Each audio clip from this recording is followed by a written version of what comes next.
On rise, wait and watch. ऊपर के level 17,500 के जोन में बिकवाली करें। 17,000 16,680 के आसपास के लेवल्स यहाँ आते हुए दिखाई पड़ेंगे। और आपसे जल्दी ही मुलाकात होगी। एक बार गणपति का लोड थोड़ा सा कम हो जाए शहर में ट्रैफिक का, आपसे जल्दी मुलाकात भी करते हैं। मैं खाली I was just pulling your leg.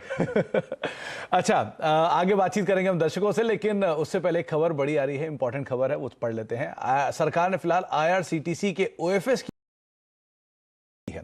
ये एक अपडेट अभी अभी आया है IRCTC के संदर्भ में। 692 693 के स्तरों पे है। 3-3.5% ऑलरेडी स्टॉक नीचे है। हालांकि शुरुआत में कहीं ज़्यादा गिरावट थी, थोड़ा सा ये मूव ज़रूर लिया इसने, लेकिन जो अपडेट है वो ये कि 3.5% हिस्सा बेचने की योजना थी सरकार की, और करीब करीब इस हिस्सा बिक्री के जरिए सरकार 3 से 3.5 हज़ार करोड़ रुपए के आसपास जुटाने की बातचीत सोच रही थी।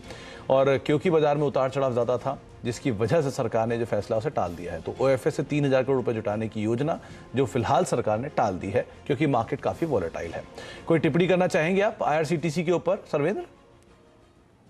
देखिए, स्टॉक हमें हमेशा अब यहाँ से इन स्तरों से अच्छा लगा। 600 650 के आसपास से स्तरों से अच्छा ही लग रहा है। आई थिंक जिनके पास डिलीवरी पोजीशंस हैं, आई थिंक रखनी चाहिए, क्योंकि साल के स्टार्ट में जहां हमने बोला था कि जिन्होंने बेचा था वो 300-400 रुपए ऑलरेडी कमा चुके हैं। तो IRCTC में इस साल के लिए बहुत ज्यादा कोई फ्रेश आइडियाज नहीं थे। आइडिया यही है कि ऊपर में जिन्होंने बेचा है उनको 600 650 700 के रेंज में कवर कर लेना चाहिए। थोड़ा उस रेंज के नीचे जाके आया है, बट आई थिंक जिनके पास डिलीवरीज है डिलीवरी में बने रहे हैं। आई थिंक नेक्स्ट 12 से 18 महीने में आपको ऊपर में वापस 780 800 तक के स्तर भी यहाँ ऊपर में आते हुए दिखने चाहिए।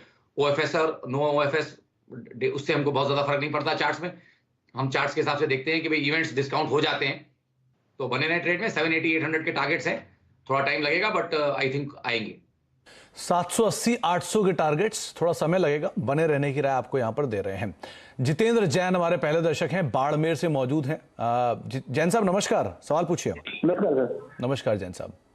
सर सेल शेयर है अपने पास, 3,000 क्वांटिटी है, 105 रुपए के भाव से लिए हुए हैं, तो क्या करना चाहिए?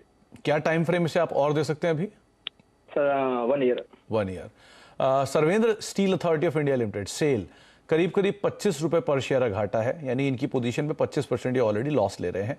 3,000 शेयर है, 1 साल का नजरिया है, क्या करें? देखिए, आई थिंक मेटल स्पेस में बहुत ज्यादा खड़े रह गए, और ऐसा प्रतीत होता है कि शो रेगुलरली नहीं देखते, क्योंकि इस साल के स्टार्ट में सबसे पहला सेक्टर जो हमने पिक किया था वो मेटल्स ही था शॉर्ट करने के लिए। तो अगर वो देखा होता तो शायद अभी तक इसमें खड़े नहीं रहते थे, बट अब यहां तक खड़े रह गए हैं तो फिर बात वही हो गई कि रिस्क रिवॉर्ड मैट्रिक्स में अब यहां से इनके लिए नीचे में कमाने के लिए कुछ बचता नहीं है। इन द सेंस कि मुझे नहीं लगता कि बहुत ज्यादा ये स्टॉक 62-65 के नीचे जाएगा। तो अभी जो पिछला लो रख के आया है वो 65 के आसपास का जो लो रख के आया है, आई थिंक वो लो बहुत ज्यादा वॉयलेट तो नहीं होगा, मेरा मानना है। तो आई थिंक ट्रेड में आप बने रहे, यहाँ से फ्रेश रहे, यही रहेगी। मैं तो ये मान के चल रहा हूँ कि आज मुझे पूछ रहे हैं तो आज के रिस्क रिवॉर्ड के हिसाब से बेचने में कोई फायदा नहीं है। ट्रेड में बने रहे, 62-65 के अच्छे सपोर्ट से, जब तक वो टूटता नहीं है तब तक स्टॉक ऊपर में नेक्स्ट 6 से 9 महीने में आपको 105 110 के लेवल्स तो दिखाई ही सकता है।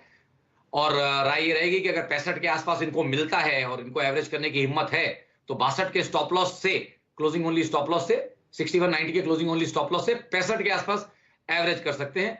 अगर वो रेट आता है तो, नहीं आता तो जिस पोजीशन में खड़े हैं खड़े रहें। तो आप रीसेंट लोज का स्टॉप लॉस लगाएं, पोजीशन में बने रहें, ये आपको रणनीति बताई गई है। नीलेश चौहान कोल्हापुर से हमारे साथ मौजूद हैं। चौहान साहब नमस्कार, सवाल पूछिए। एक तो मैंने जाइडस लाइफ ले रखा है, 400 क्वांटिटी है और रेट है 405 का एवरेज। ओके, और क्या इसमें? दूसरा है बजाज कंज्यूमर, वो 300 क्वांटिटी है और वो 180 पे लिया हुआ है। ओके, और दोनों में आपका नजरिया क्या है चौहान साहब? मैं 1 साल तक रुक सकता हूँ।